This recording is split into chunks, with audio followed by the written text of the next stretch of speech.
मम्मा वो पेंडू सा है, मैंने उसे शादी नहीं करनी। अफशा अपनी माँ से कह रही थी।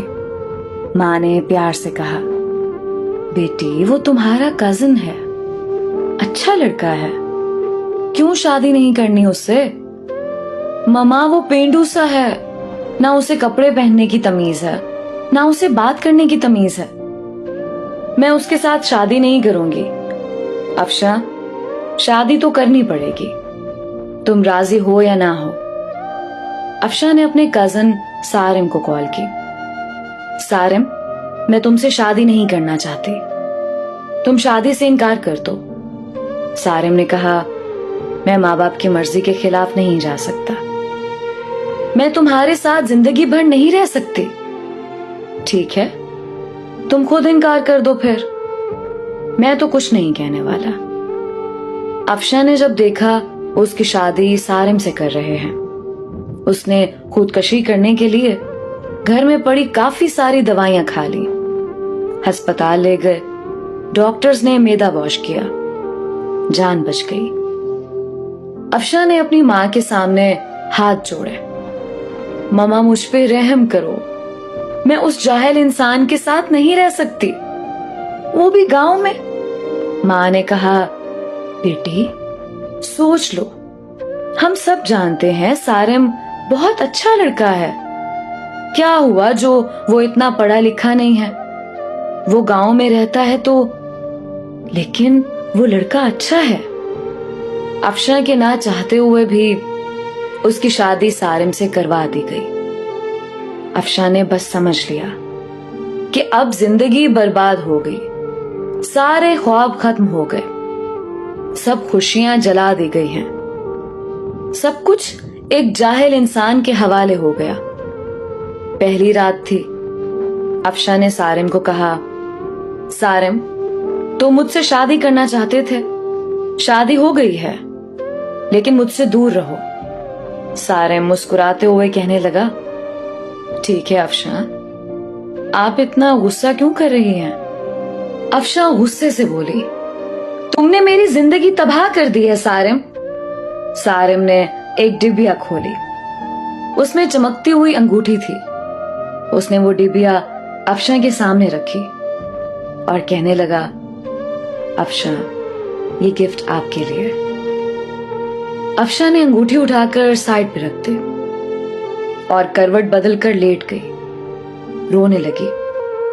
सारिम नवाफिल अदा करने लगा, फिर अफशा के पास लेट गया। यूं जिंदगी का सफर शुरू हुआ। अफशा का दम घुटने लगा सारिम के साथ। सारिम देखने में खूबसूरत था, बस ज्यादा पढ़ा लिखा नहीं था, डिसेंट सा भी नहीं था। अफशा मॉडर्न सी लड़की थी। सारिम सुबह उठते ही अफशा का माथा चूमता, फिर खुद नाश्ता बनाता। अफशा को गुस्सा आता, ये बंदा मुझे इम्प्रेस करने के चक्करों में है।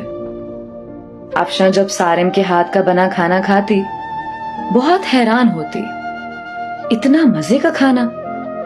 सारिम रात को थका हारा आता, अफशा बस खामोश सी अपनी दुनिया में गुम सी रहती।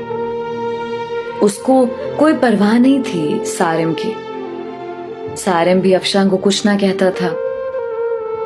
घर आकर खाना बनाता, अफशा को खाना देता। अफशा पत्थर दिल थी शायद, ना घर की सफाई करती, ना वो सारिम के कपड़े धोती। सारिम अपने काम खुद करता। साल गुजर गया। सारिम अफशा की हर बेरुखी चूम कर बर्दाश्त करता। अफशा को यूं लगता था एक बदूसा इंसान पल्ले पड़ गया है। सारिम चूंकि एक मर्द था, वो औरत पे हाथ उठाना मर्द की शान के खिलाफ समझता था, फिर उस पे हाथ उठाना जो हमसफर हो। सारिम ने एक दिन कहा, अफशा तुम अपना ख्याल क्यों नहीं रखती पागल, देखो रंग कितना धीमा पड़ गया है तुम्हारा, तुम्हारे बाल देखो कितने रूखे से हो गए। सारिम अफशा के पास बैठ गया। 1 साल के बाद सारिम ने यूं अफशा को छुआ था। अफशा के बालों में ऑयल लगाने लगा।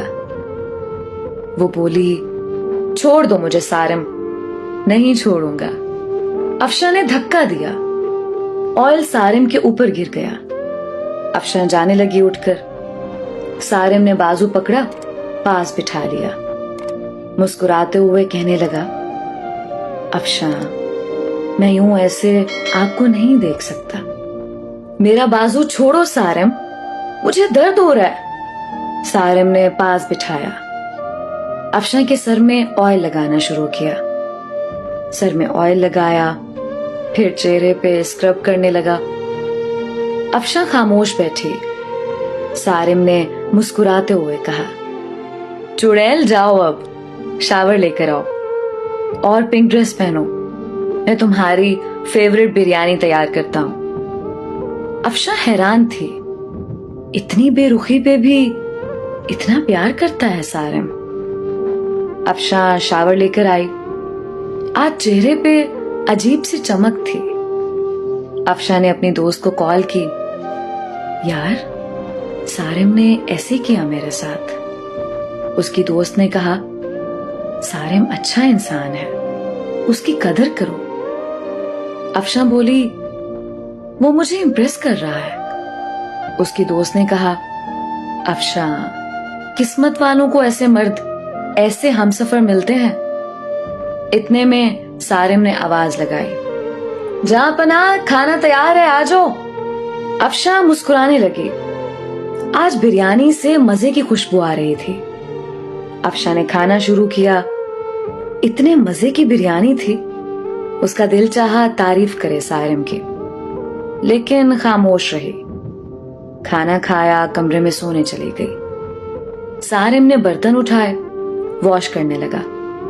बर्तन वॉश करके सारा दिन का थका हारा बेड पे पड़ा सो गया। सुबह उठा, अफशा को उठाया और बोला, अफशा, मेरी जान, नाश्ता तैयार कर दिया है, कर लेना, मैं जा रहा हूं। और हाँ,